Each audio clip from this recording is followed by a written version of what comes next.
অ্যাডমিশনের জন্য আমার ঢাকায় এসে কোচিং করা উচিত কিনা? পার্টিকুলারলি যদি বলতে চাই তাহলে ইঞ্জিনিয়ারিং অ্যাডমিশনের জন্য আমার ঢাকায় এসে কোচিং করা উচিত কিনা? এই প্রশ্নটা আমাকে অনেকেই করে থাকো। সো অ্যাডমিশনের শুরুতে তোমাদের আসলে অনেকের মাথায় এই প্রশ্নটা ঘুরপাক খাবে। সো আজকে চলো আমরা এই কোয়েশ্চেনটার আনসার দেওয়ার চেষ্টা করব আরকি। সো আমি একদম ডিরেক্টলি তোমাকে আনসারটা না দিয়ে আমি তোমাকে অ্যাডভান্টেজ আর ডিসঅ্যাডভান্টেজ দেখাবো।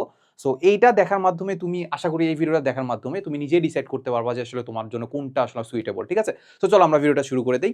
সো আমরা যদি অ্যাডভান্টেজের মধ্যে যাই যে ঢাকায় আসলে আমাদের কি অ্যাডভান্টেজ পাবো আমাদের ইঞ্জিনিয়ারিং অ্যাডমিশনে। সো আমরা যেটা দেখতে পাবো যে সবার আগে যে আমাদের ঢাকায় এক্সপেরিয়েন্স টিচার বেশি, ঠিক না? সো বুঝাই যায় যে ঢাকায় আসলে আমাদের অনেক বছর ধরে পড়া এমন টিচারের সংখ্যা অনেক বেশি থাকবে। বাট এখন যে প্রবলেমটা হইছে যে এইটা আসলে আমাদের কয়েক বছর আগের হয়তো এটা সত্য ছিল। বাট এখন যেটা হয় তুমি ধরো সাপোজ অফলাইনে পড়তেছো, ঠিক আছে? অফলাইনে ধরো কোনো একটা কোচিং এ ভর্তি আসো। সো আমরা একদম নাম বলে দেই যে আমাদের উদ্ভাস নরমালি আমরা যেটা করি যে উদ্ভাসে আসলে আমরা ইঞ্জিনিয়ার প্রিপারেশনটা নেই আরকি।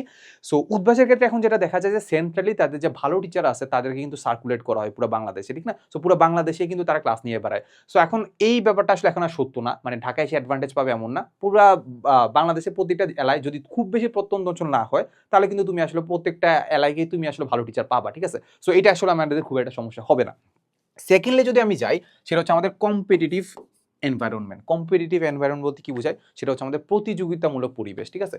সো এই ব্যাপারটা হচ্ছে কাইন্ড অফ তোমরা যারা কোটা ফ্যাক্টরি দেখছো তারা কোটা ফ্যাক্টরিতে বলতেছিল মানে একটা জিনিস বলে যে পড়াশোনা তো সে আমি বাসায় বসেও করতে পারি, তাহলে আমাদের কোটা আমাদের কি দেয়? তো তখন আলটিমেটলি আমাদের একটা আনসার যেটা ছিল সেটা হচ্ছে আমাদের কোটা দেয় মহল মানে কি এনভায়রনমেন্ট দেয়।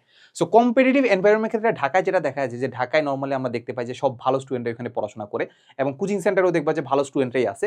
সো দেখা গেছে যে তুমি যখন পড়াশোনা করতেছো, ক্লাসে আসো, তখন দেখবা যে তারাই অনেক ধরনের কোয়েশ্চেন করতেছে কিংবা তারাই আসলে স্যারদেরকে এমনভাবে মনোযোগ ধরে রাখতেছে কিংবা স্যারদেরকে এমন কোয়েশ্চেন করতেছে তুমি দেখেই বুঝতে পারলা যে না আসলে সেটা একটা অ্যাডমিশনের ক্লাস, ঠিক না? সো তুমি হয়তোবা দেখা যাচ্ছে যে সেম ক্লাসটা যদি তুমি তোমার নিজের এলাকায় করতা যেখানে আসলে খুব একটা ভালো স্টুডেন্ট নাই, দেখবা যে পোলাপান নিজেরাই কিছু বুঝতেছে না কিংবা আছে পোলাপন কয়েকজন, ঠিক না? সো ওই যে এনভায়রনমেন্টের মাঝখানে তুমি আসলে ওই ইয়াটা পাবা না, ফিলটা পাবা না যে না আসলে আমার তোমাকে পড়তে হবে। সো ঢাকায় এসে যখন তুমি পড়বা, যখন অনেক ভালো স্টুডেন্টের মাঝখানে থাকবা, তখন তুমি নিজের মনের অজান্তেই তোমার মধ্যে একটা মোটিভেশন চলে আসবে যে না আসলে আমাকে পড়তে হবে। কিংবা মোটিভেশন বাদ দিয়ে তোমার একটা ভয় চলে আসবে যে না আসলে আমার পড়তে হবে, ঠিক না? সো এই কম্পিটিটিভ এনভায়রনমেন্টের যে অ্যাডভান্টেজ সেটা কিন্তু ঢাকায় তুমি এসেই পাবা, ঠিক আছে? এর মানে বিভিন্ন এলাকায় বা যেখানে আসলে আমাদের খুব বেশি একটা ভালো স্টুডেন্ট নাই ওইখানে কিন্তু একটা খুব একটা পাবা না, ঠিক আছে? এরপরে আমরা থার্ড নাম্বারে চলে যাই সেটা হচ্ছে আমাদের এক্সাম এক্সপেরিয়েন্স তুমি সেটা আসলে নিজের এলাকায়ও এক্সাম দিতে পারো কিংবা অনলাইনেও এক্সাম দিতে পারো। আর আমি যদি এখানে একটা জিনিস মিস করে গেছি সেটা হচ্ছে আমাদের এক্সপেরিয়েন্স টিচারের ব্যাপারে আমরা অফলাইনের কথা বলছি, আমরা অনলাইনের কথা এখন চাইলে বলতে পারি যে এখন অনলাইনের যুগে এসে কিন্তু আসলে এক্সপেরিয়েন্স টিচারের অভাব কিন্তু নাই, ঠিক না? তুমি অনলাইনে যদি যে কোনো একটা কোর্সে ভর্তি হও, যে কোনো কোর্সে মানে যে কোনো কোর্সে সেখানে কিন্তু একদম বেস্ট টিচাররাই ক্লাস দেয়। সো বেস্ট টিচারের যে ক্লাসটা সেটা কিন্তু আসলে একদম তুমি একদম মানে একদম যে কোনো একটা এলাকার একদম কোনায় বসেও তুমি কিন্তু ক্লাস করতে পারো, ঠিক আছে? সো এক্সপেরিয়েন্স টিচারের ব্যাপারটা কিন্তু আসলে এখন আর সত্য না, অ্যাডভান্টেজের ব্যাপারটা, ঠিক আছে? সো ৩ নম্বরে যেটা বলতেছিলাম সেটা হচ্ছে আমাদের এক্সাম এক্সপেরিয়েন্স। সো এক্সাম এক্সপেরিয়েন্সের ব্যাপারটা যেটা বললাম তুমি অনলাইনেও পরীক্ষা দিতে পারো, অফলাইনেও পরীক্ষা দিতে পারো। বাট প্রবলেম যেটা বললাম যে আসলে ঢাকায় বসে যদি তুমি পরীক্ষা দাও, সেখানে দেখবা যে এত ভালো স্টুডেন্ট আছে, সেখানে এত ভালো স্টুডেন্টের মাঝখানে যখন পরীক্ষা দিবা তখন দেখবা যে তারা বের হওয়ার পরেই এমন একটা এনভায়রনমেন্ট তৈরি করে ফেলবে, সেখানে আসলে কি দেখা যাবে যে আসলে আসল যে এক্সাম আছে, ধরো বুয়েটের এক্সাম আছে, ওই বুয়েটের এক্সামের মতো মহল তৈরি করে ফেলবে। কিভাবে? পরীক্ষার আগে দেখবা যে আসলে নোট নিয়ে পড়া শুরু করে দিছে। এরপর পরীক্ষার সময় তো একদম কারোর সাথে কি কথা বলবে না। পরীক্ষার পরে দেখা যাবে যে আচ্ছা মিলানো শুরু করে দিছে আনসার, ঠিক না? সো এই ব্যাপারটা কোথায় পাবা? তুমি নিজের এলাকায় পাবা? পাইতে পারো। বাট হচ্ছে এটার সম্ভাবনা একটু কম আরকি, ঠিক আছে? সো ঢাকায় এসে যদি পড়ো তাহলে আমাদের এই এক্সাম এক্সপেরিয়েন্সটা তুমি হচ্ছে ভালো পাবা। একদম রিয়ালিটির সাথে আসলে রিয়ালিটি চেক পাবা, ঠিক আছে? আচ্ছা। এরপরে আমরা যদি ৩ নাম্বারে চলে যাই, সেই ৪ নাম্বারে চলে যাই যেটা হচ্ছে আমাদের ক্লাসমেটস। এটার কথা অলরেডি আমি বলে দিছি যে ক্লাসমেট যারা আছে, যে ফ্রেন্ড সার্কেল যারা থাকবে বা নতুন ফ্রেন্ড সার্কেল যারা তৈরি করবে আরকি। সো ওদের মাঝখানে দেখা যায় যে পড়াশোনার প্রতি একটা আলাদা একটা তাড়না থাকবে, ঠিক না? তোমার ক্লাসে বা তোমার এলাকার যে ফ্রেন্ড সার্কেল আছে হয়তোবা তারা খুব একটা সিরিয়াস না। সো তাদের সাথে যদি সিরিয়াস না ওইরকম পারসনের সাথে যদি মিলেমিশা করো তাহলে দেখা যাবে তোমার মধ্যে এত আসবে না যে তাড়না আসবে না যে পড়াশোনার, যে ওরাও তো পড়তেছে না, ওরাও স্টুডেন্ট, ওরা আমার সাথে স্টুডেন্ট। তাহলে ওরা যেহেতু পড়তেছে না আমার যতটুকু পড়ছে অতটুকুই মনে হয় এনাফ, এর বেশি আর তেমন লাগবে না। আর তুমি যদি সেম কাজটা যদি ঢাকায় এসে পড়ো যেখানে আসলে খুব ভালো স্টুডেন্ট আছে তোমার ক্লাসে, সেখানে দেখবা তুমি যত ভালো করেই পড়াশোনা করো কেন, ধরো দিনে হচ্ছে ১০-১২ ঘন্টা করে পড়তেছো, বাট যখন দেখবা যে তোমার চেয়ে আরো ১ নাম্বার ২ নাম্বার হচ্ছে তোমার পাশে বসা স্টুডেন্টটা পাচ্ছে, তখন তোমার মাথায় আসবে যে না এই পড়াটা আসলে যথেষ্ট না, আরও পড়তে হবে। কারণ এই ছেলেটা আমার পাশে বসে ক্লাস করে, পাশে বসে সেম নোটটাই করি, হয়তোবা সে আমার নোট নিয়ে পড়ে, কিন্তু সে কিন্তু 1 নাম্বার বা 2 আমার বেশি পাচ্ছে। তাহলে কেন পাচ্ছে? সো এই যে একটা তাড়নাটা, সেটা তুমি আসলে ঢাকায় এসেই পাবা, ঠিক না? সো এটা আসলে আমাদের নরমালি যেকোনো একটা এলাকায় বসে আসলে পাওয়া সম্ভব না, ঠিক আছে? এই হচ্ছে কথা। সো এইটা মোটামুটি আমরা এখান থেকে বুঝে ফেললাম। এবার আমরা দেখার চেষ্টা করব যে ডিসঅ্যাডভান্টেজটা, এটা সবচেয়ে বেশি ইম্পর্টেন্ট।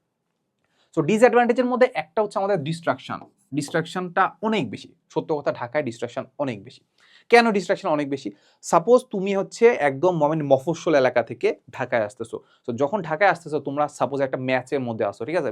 ম্যাচ নিয়ে বসে ম্যাচের মধ্যে আসো, যেখানে আসলে দেখা যাচ্ছে যে তোমার আসলে হয়তোবা পরিচিত ফ্রেন্ড সার্কেল আছে, কিংবা হচ্ছে পরিচিত ফ্রেন্ড সার্কেলের বাইরেও ফ্রেন্ড সার্কেল আছে। সো ধরো সাপোজ রাতের বেলা পড়তেছো, ঠিক আছে? অবশ্যই রাত জেগে পড়তে হবে। সো রাত জেগে যখন পড়তেছো, তখন দেখা যাচ্ছে একটা সময় একটা ছেলে এসে বলতেছে, বা তোমার ফ্রেন্ড এসে বলতেছে, চল চা খাইতে যাই, ঠিক আছে? প্রথম তুমি দেখবা না করবা, বাট পরের বেলা দেখবা যে আস্তে আস্তে দেখবা যে সবাই যখন যাওয়া শুরু করছে, তুমিও যাওয়া শুরু করে দিবা। সো এটা দেখবা যে একটা অভ্যাসে পরিণত হচ্ছে। এই যে চা খাওয়ার অভ্যাসটা যে তৈরি করতেছো না, দেখবা যে হচ্ছে এটাতে দেখা যায় 1-2 ঘন্টা এমনি চলে যাচ্ছে। সো তোমার কাছে তখন মনে হবে যে না, আসলে 1-2 ঘন্টা তো একটু মজাই করলাম, সমস্যা তো নাই, ঠিক না? কিন্তু একদম লং টাইমের একদম লাস্টের দিকে তুমি চিন্তা করবে যে না, আসলে এইরকম করতে করতে কিন্তু তুমি অনেক টাইম ওয়েস্ট করে ফেলতেছো, ঠিক আছে? এর বাইরেও, এটা বাদ দিলাম, এর বাইরেও দেখবা যে অনেক ধরনের ডিস্ট্রাকশন আছে। দেখা যাবে তুমি এমন একটা মেসে আসো, যেখানে দেখা যাচ্ছে পাশে হচ্ছে কনস্ট্রাকশনের কাজ চলতেছে। তুমি এত আওয়াজ হচ্ছে যে তুমি এসব কাজ পড়তেই পারতেছো না, ঠিক আছে? এর পাশাপাশি তোমার কি আছে? এরপরে দেখবা যে তুমি নতুন কোচিং সেন্টারে গেছো। সো কোচিং সেন্টারে গিয়ে দেখবা যে নতুন নতুন মেয়েদেরকে দেখতেছো। হয়তোবা তুমি এমন এলাকায় আছো যেখানে হয়তোবা তোমার স্কুলে হয়তোবা মেয়েই ছিল না, কিংবা কলেজে তোমার মেয়েই ছিল না। এখন তুমি হচ্ছে নতুন একটা স্কুলে, নতুন একটা এনভায়রনমেন্টে আসছো, যেখানে দেখা যাচ্ছে সুন্দর সুন্দর মেয়েরা আছে। সো ওই মেয়েদের দিকে তাকায় থাকো, কিংবা হচ্ছে মেয়েদের পিছে ঘুরো। অনেকেই এমন করে। সত্য কথা, যে ঢাকায় কোচিং করতে আসে এইসব করেই বেড়ায়। দেখা যায় একেক দিন একেক পার্কে থাকে। সো এই পার্কে ঘুরতে ঘুরতে দেখা যায় লাস্ট মোমেন্টে এসে মনে হয় যে না, এখানে তো আমি পড়তে আসছিলাম। সো এই ব্যাপারটা আসলে সত্য। এটা আসলে ডিস্ট্রাকশনটা আসলে এমন বেশি যে এটা আসলে আমাদের ইগনোরও করার সুযোগ নাই। আচ্ছা, সো এই আছে একটা ডিস্ট্রাকশন। এরপরে আরেকটা জিনিস হচ্ছে আমাদের টাইম ওয়েস্ট। সো টাইম ওয়েস্টের ব্যাপারটা হচ্ছে এটা, যে ধরো যেটা বললাম, যে তুমি একটা coaching centre suppose Motijheel coaching সেন্টারে হচ্ছে তুমি হচ্ছে পরীক্ষা দিবা, প্লাস হচ্ছে ক্লাস করবা, ঠিক আছে? এখন তুমি মতিঝিলের আশেপাশে দেখা যাচ্ছে যে বাসাই পাচ্ছ না, কিংবা বাসায় এমন পাচ্ছ যে এটা আসলে আমাদের খরচ অনেক বেশি। খরচ কি অনেক বেশি, তোমার সেটা সামর্থ্য নাই। সো এটা হওয়ার সম্ভাবনা কিন্তু অনেক বেশি। ফার্ম গেটেও মানুষজন আসে, কিন্তু ফার্ম গেটের আশেপাশে কিন্তু আসলে দেখা যাচ্ছে যে ওইরকম আসলে খালি জায়গা পাচ্ছ না, কিংবা যেগুলো আছে সবগুলো ভরাট হয়ে গেছে, ঠিক আছে? সো এখন তোমাকে কোথায় নিতে হবে? সাপোজ হচ্ছে ফার্ম গেটের আশেপাশে কোনো একটা জায়গায়। সেখানে ফার্ম গেটের আশেপাশে কোনো একটা জায়গা থেকে তোমার ফার্ম গেটে প্রতিদিন একদম টাইম মতো আসতে দেখবা যে হচ্ছে অনেক টাইম লাগতেছে। তোমার আসলে দেখা যাচ্ছে যে সাপোজ 1 ঘন্টা রাস্তা, জ্যামের কারণে দেখা যাচ্ছে 2-3 ঘন্টা তুমি হচ্ছে রাস্তায় বসে আছো। এটা হইতে পারে। এর চেয়ে আরো একটা বড় কথা হচ্ছে যে তোমার সাপোজ 6টায় ক্লাস, তোমার কিন্তু আসলে দেখা যাচ্ছে 4টা বা 3টা 4টার দিকে তোমার রওনা দিয়ে ফেলতে হচ্ছে। তাহলে ব্যাপারটা বুঝতে পারছো? তোমার মাঝখানে এখানে যে আমাদের টাইম ওয়েস্টটা কেন হচ্ছে? তোমার একটা যাতায়াতের ইয়া যাচ্ছে। প্লাস আমরা এখন যেটা দেখতে পাই, যে আমরা এখন যেটা ফিল করি আরকি, অফলাইনে আমাদের একটু ভালোই একটু টাইম ওয়েস্ট হয়। এটা তুমি বুঝো কি না বুঝো আমি জানি না। বাট মানুষজন এখন কিন্তু আসলে এটা ফিল করা শুরু করছে যখন অনলাইন চলে আসছে আরকি। সো যেটা হচ্ছে আমাদের টাইম ওয়েস্ট কেন হচ্ছে? এক তো দেখা যাচ্ছে যে আমার আসলে যাতায়াত ভাড়া কেন বলতেছি, যাতায়াতের জন্য একটা সময় যাচ্ছে, এটা একটা জিনিস। এরপরে তুমি যখন ক্লাসে গেলা, দেখা যাচ্ছে যে স্যার যে তোমাকে পড়াবে, উনিও জ্যামে বসে আছে। এরপরে উনি গেল, উনি যাইতে ধরো একটু টাইম ওয়েস্ট হচ্ছে। এরপরে দেখা গেছে ওখানে ক্লাস শুরু করতে একটু টাইম ওয়েস্ট হচ্ছে। এরপরে দেখা গেছে যে স্যার হচ্ছে আস্তে আস্তে ক্লাস নিচ্ছে, এরপরে মাঝখানে ব্রেক নিচ্ছে, এসব হাবিজাবি যা করতে করতে দেখা যাচ্ছে তোমার আসলে 2 ঘন্টা ক্লাস, তোমার 4 ঘন্টা গেছে। 2 ঘন্টা ক্লাস কি 4 ঘন্টা গেছে। এখন 4 ঘন্টা কি তুমি মনোযোগ ধরে রাখতে পারছো? অফলাইন ক্লাসে 4 ঘন্টা মনোযোগ ধরে রাখা খুবই টাফ, খুবই টাফ। আমরা যেটা নরমালি দেখতে পাই যে 45 থেকে 1 ঘন্টা পর্যন্ত তুমি মনোযোগ ধরে রাখতে পারবা। এর বেশি যদি মনোযোগ ধরে রাখতে চাও, তাহলে ওইটা খুব একটা ইফেক্টিভ হবে না। তো যেটা বললাম, যে আসলে তুমি 4 ঘন্টা ক্লাস করলা, ইভেন আমরা যেটা দেখতে পাই যে তুখোর ব্যাচ নামে একটা ব্যাচ আছে, যেখানে 5 থেকে 6 ঘন্টা 7 ঘন্টাও ক্লাস নেয়। সো ওইখানে মানুষজন যারা পড়ে, তারা অলরেডি ট্যালেন্টেড। সো তারা এটা কোপ আপ করতে পারবে। বা তুমি এমন একটা স্টুডেন্ট যে আসলে খুব একটা এটার সাথে পরিচিত না। সো সে 5 থেকে 6 ঘন্টা ক্লাস করলে আল্টিমেটলি দেখা যায় যে 1 থেকে 2 ঘন্টা সে ভালো করে ক্লাস করছে, বাকি সময়টা সে ঘুমায় কাটায় দিছে। ঠিক আছে? সো এই ব্যাপারটা হচ্ছে একটু মাথায় রাখবা যে এখানে কিন্তু টাইম ওয়েস্ট অনেক হবে। এরপরে আমরা যেটা বলব সেটা হচ্ছে আমাদের খরচ অনেক বেশি হবে। ঢাকায় তুমি যেকোনো একটা মেসে থাকো, কিংবা যেকোনো একটা হোস্টেলে থাকো, তোমার আসলে খরচ কাইন্ড অফ 10K এর মতো থাকবেই। এট লিস্ট 10K থাকবে। কত হবে? 10K মানে কত? 10,000। 10,000 এর মতো থাকবেই। 10,000 মতো কি থাকবেই। সো এর পাশাপাশি যে যাতায়াত খরচ যেটা আছে, তারপর হচ্ছে হয়তোবা তুমি অসুস্থ হয়ে যাবা, ওইটার খরচ আছে। তারপর হচ্ছে তোমার ম্যাটেরিয়ালস এর খরচ আছে।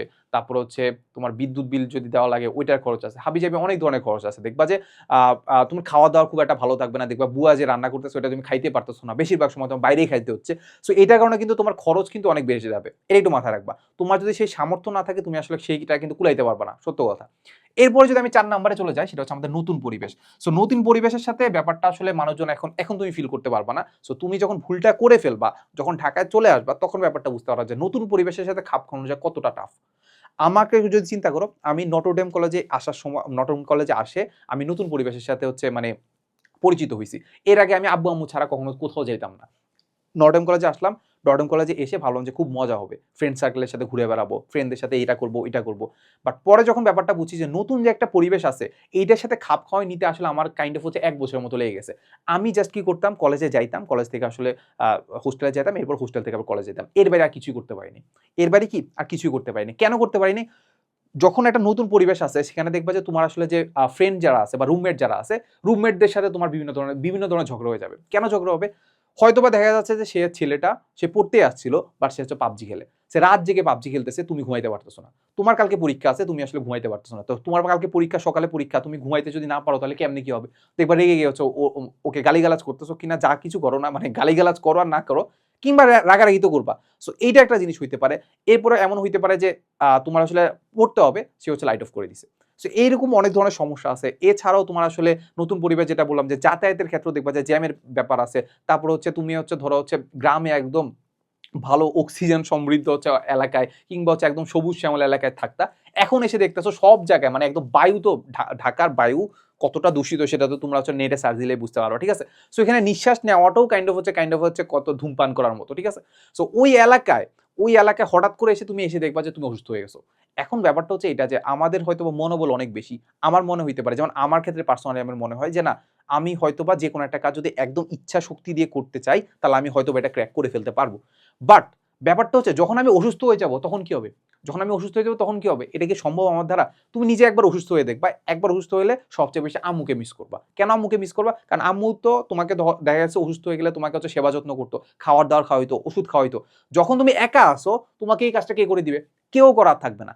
তখন তুমি দেখবা যে আসলে এই কয়েকদিন থেকে অসুস্থ হয়ে বা ফুড পয়জনিং হবে, তারপর বিভিন্ন ধরনের সমস্যা আছে। এই সমস্যার কারণে দেখা যাচ্ছে একদম বাসায় চলে যাবা। সো বাসায় চলে যেয়ে আবার ২-৩ সপ্তাহ ওয়েস্ট। ঠিক আছে? সো এই ব্যাপারটা হচ্ছে নতুন পরিবেশের সাথে খাপ খাওয়ানোর ব্যাপারটা কিন্তু একটু মনোযোগ দিয়ে দেখা উচিত। আচ্ছা, এরপরে যেটা হচ্ছে সেলফ ডিসিপ্লিন।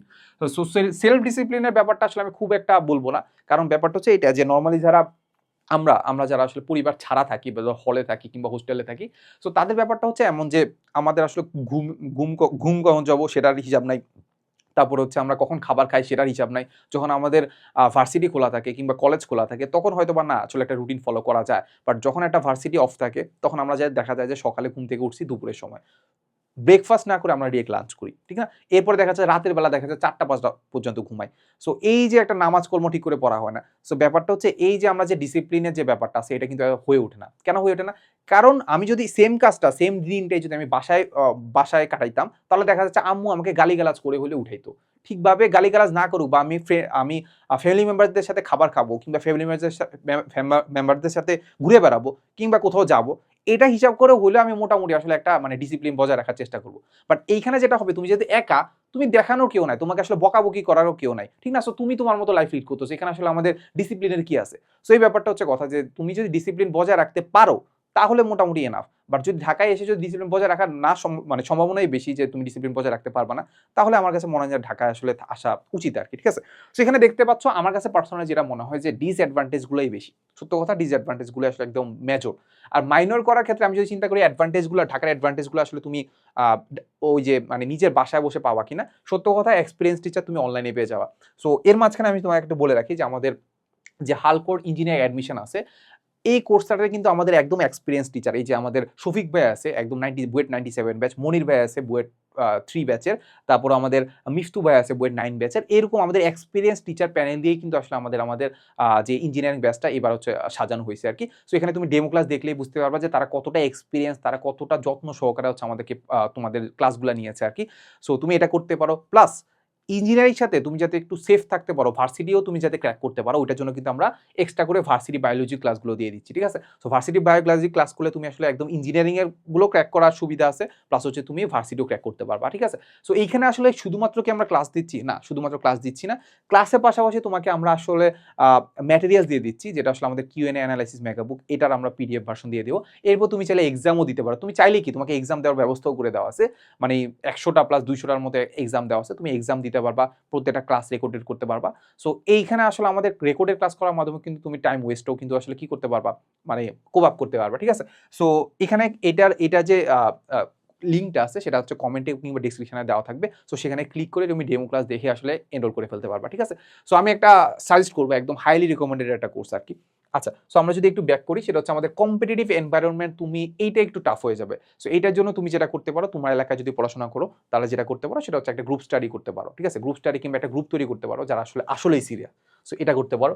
এরপরে আমাদের এক্সাম এক্সপিরিয়েন্সটার জন্য আসলে নিজে এমন একটা ব্রাঞ্চে পরীক্ষা দেওয়া, তোমার যে মফস্বল এলাকায় যদি থাকো, তাহলে হচ্ছে তোমার এলাকার আশেপাশে কোন এলাকায়, মানে কোন জায়গাটায় যেখানে অনেক অনেক মানুষজন পরীক্ষা দেয়, ওইটা তুমি সিলেক্ট করতে পারো। সো ওইটা করলে আসলে আমাকে আশা করি বলা যায় যে ওই এক্সাম এক্সপিরিয়েন্সটা তুমি পেতে পারো, ঠিক আছে? আর ক্লাসমেটসের কথা যেটা বললাম, যে তুমি যদি এমন একটা ফ্রেন্ড সার্কেলের মধ্যে থাকো যারা খুব বেশি সিরিয়াস, যারা আসলে আসলে পড়াশোনা করতে চায়, তাহলে আমার কাছে মনে হয় না যে আসলে এই অ্যাডভান্টেজটা আসলে আমাদের খুব একটা, মানে বলা যায় যে মানে ঢাকার বাইরে থাকলেও তুমি অ্যাডভান্টেজটা পেতে পারবা, ঠিক আছে? সো এই তো, সো মোটামুটি আসলে আমাদের অ্যাডভান্টেজ ডিসঅ্যাডভান্টেজ এইটা তুমি আসলে মোটামুটি আসলে মানে বিবেচনা করে তুমি ডিসাইড করতে পারো। বাট ফর মি, আমাকে যদি জিজ্ঞাসা করো, আমি বলবো তুমি আসলে যেখানে আসো, তুমি যে বাসায় আসো না, বাসায় বসে প্রিপারেশন নাও। কিভাবে প্রিপারেশন নিবা? তুমি এখানে একটা কাজ করতে পারো, সেটা হচ্ছে আমাদের অফলাইন প্লাস অনলাইন দুইটা ব্যাচে ভর্তি হয়ে যাও, ঠিক আছে? সো অনলাইনে যে কোনো একটা কোর্স নাও, আর অফলাইনে ভর্তি হও। অফলাইনে বেশিরভাগ সময় পরীক্ষা দিবা, আর অনলাইনে ক্লাস করবা। এইটা হচ্ছে এখনকার সময় ইঞ্জিনিয়ারিং প্রিপারেশনের জন্য একদম বেস্ট ডিসিশন, ঠিক আছে? সো এই তো, সো আর যেটা বললাম কোর্সের ব্যাপারে, কমেন্টে লিঙ্ক দেওয়া আছে বা ডেসক্রিপশনে লিঙ্ক দেওয়া আছে, এখান থেকে ডেমো ক্লাসটা দেখলেই তুমি বুঝতে পারবা যে এই কোর্সটা তোমার কেন প্রয়োজন, ঠিক আছে? সো এই তো, সো দেখা হবে নেক্সট কোনো ভিডিওতে। আসসালামু আলাইকুম সবাইকে।